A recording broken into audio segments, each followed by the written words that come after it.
Hi, I'm Ruth Karras. I'm the head of the history department here at Trinity, and I'm here to tell you about studying history at Trinity. When I tell people that I'm a historian, very often the first thing they say is, "Oh, I'm terrible with dates." But history is a lot more than just names and dates.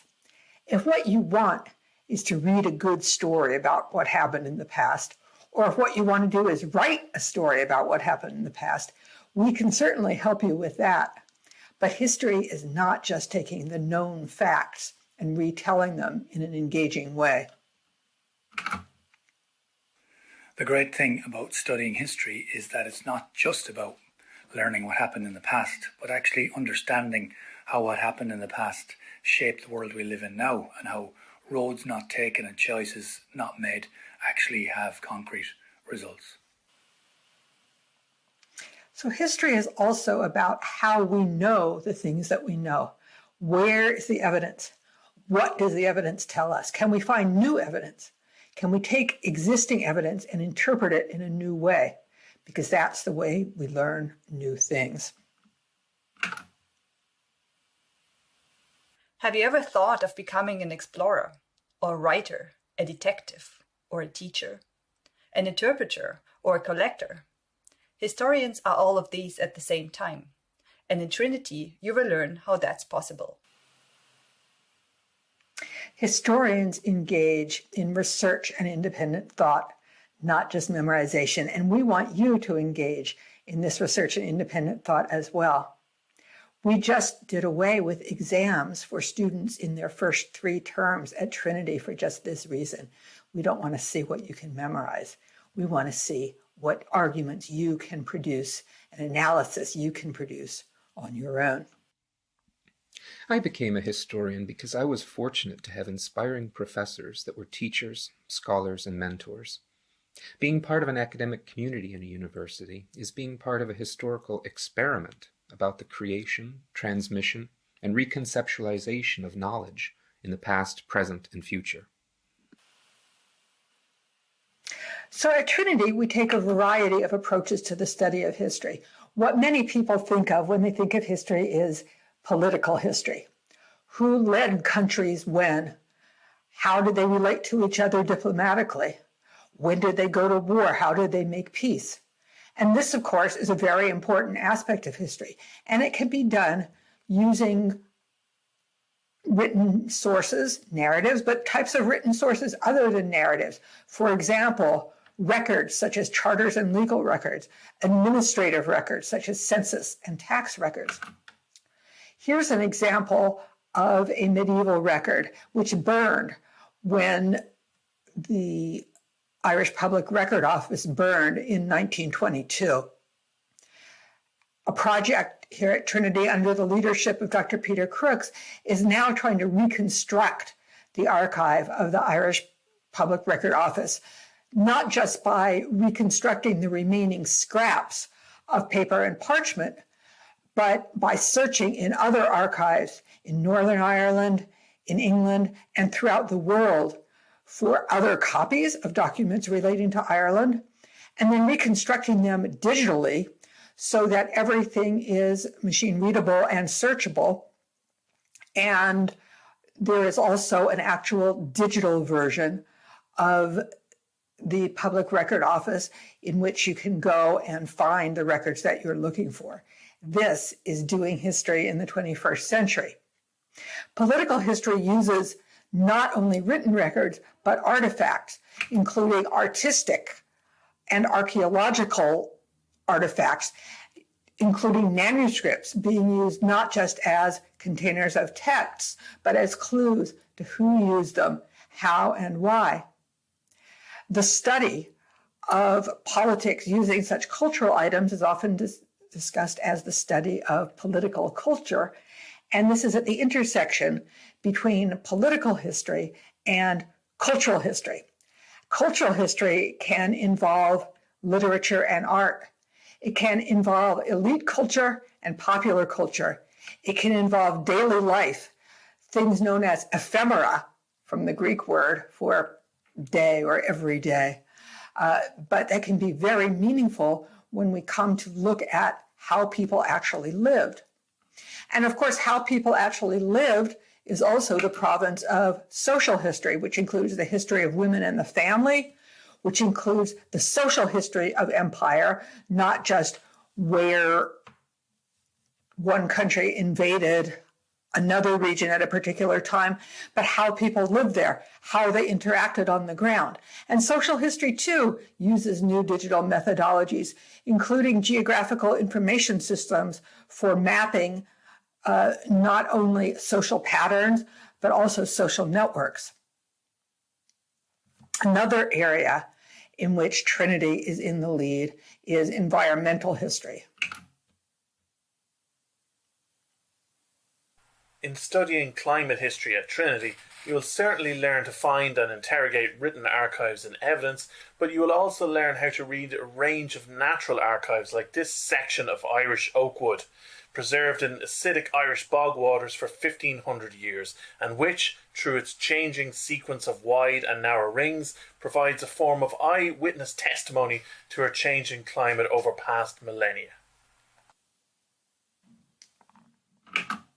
Environmental history is not only about the state of the environment at different time periods, although it is about that too, but it's about the relationship between humans and the natural world and between humans and the built environment.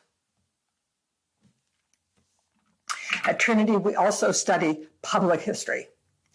And this is history as practiced not just within the university, but within public institutions such as other museums and archives, public collections, and it's about the relationship of history and memory, and of history and heritage.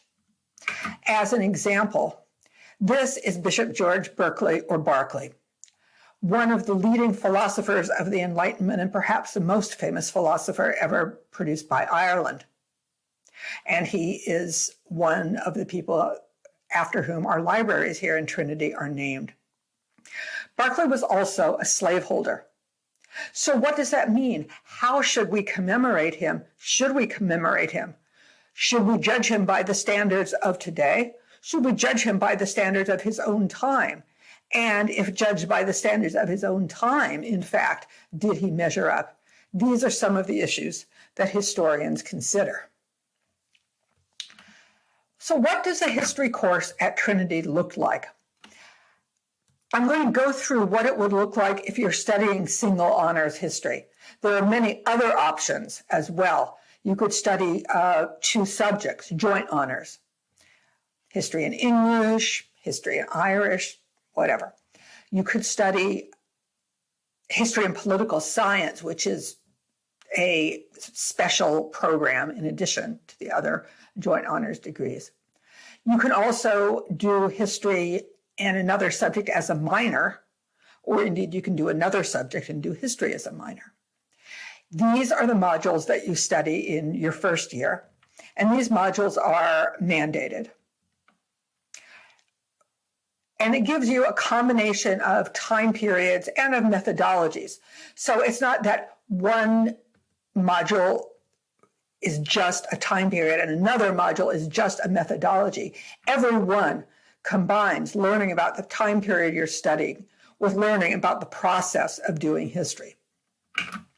In the second year, you have some choices. You choose one of the 10 credit modules, you choose one of the 5 credit modules, you do a group project where a group of students who have signed up for a particular theme work together and choose exactly what their project will be on that theme, work on it all year, and end up with a final presentation.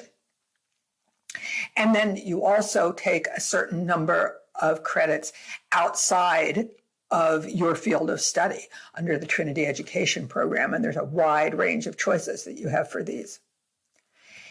In your 3rd and 4th year, you will study one in-depth module based on primary sources that goes for the entire year. That's list 1. You'll choose a couple of other modules that are 1 term each. That's list 2. Your module on researching history that prepares you for your dissertation. And again, you have some modules outside of history. And in your final year, you would do, again, list 1 module, list 2 modules, and work on a dissertation, which is your own piece of independent research. So with all these choices, you never know where you're going to go. Here is a range of the many things that you can choose to study in your 3rd and 4th year. These are just the ones that are being offered this year. They change every year as our teaching staff finds new interests and designs new modules to demonstrate the breadth of where the field of history is today. I became a historian of China because of a module I took in my first year at university. I had never had any connection to China, but found it so fascinating I wanted to learn more and more about this country and its tumultuous history. So be prepared for your undergraduate degree to change your life. You learn a number of skills at Trinity. One of them is research, which you will do in the library, whether physically present in the library or online via the many resources that Trinity libraries offer. And you may also, especially when you work on your dissertation, your independent research, do research elsewhere to other archives and repositories. The work will get more independent as you go on through your career here. You will also learn skills in historical writing. Most of the writing that you do here will be academic essays, but you'll also learn to write in a variety of other genres that are aligned for particular audiences. So as you have writing assignments in your tutorials, there'll be a number of different kinds of things because people write for a lot of different kinds of purposes and in different kinds of voices for those purposes. In many modules, you'll also develop presentation skills as you do your own research and present to members of your class, or when you do research with your group for your 2nd year group project. And group work will take place both formally and informally throughout your Trinity career. What does a history degree at Trinity prepare you for? Well, most of our students go on to do things besides being historians. Some of them do go on to be historians. They get their PhDs and become professionals. Others become history teachers. But the things that you learn here, research skills, independent and creative thought, teamwork on projects, and the ability to express yourself in speech and writing are important across fields, no matter where you go. Students go into business. They go into the public service. They go into nonprofit organizations. They go all over because history can prepare you with a set of skills with which you can do anything. But the biggest reason to study history is because it is fascinating. It is fun. The ability to reach across decades or even across centuries and touch the past, to visit the sites where national heroes or national villains are commemorated, as here at Glasnevin, and understand what those commemorations mean, what goes into deciding how people are going to be commemorated. To handle documents that were handled by someone 1,000 years ago, while at the same time studying a field that touches so many other fields and gives you such leeway in the choice of pathways while at Trinity and after. My name is Daniel Geary, and I think studying history at Trinity is great because we really care about our students, we really care about teaching, and we really care about history. Not only is something that's fascinating to study, but something that's very relevant for understanding our world today.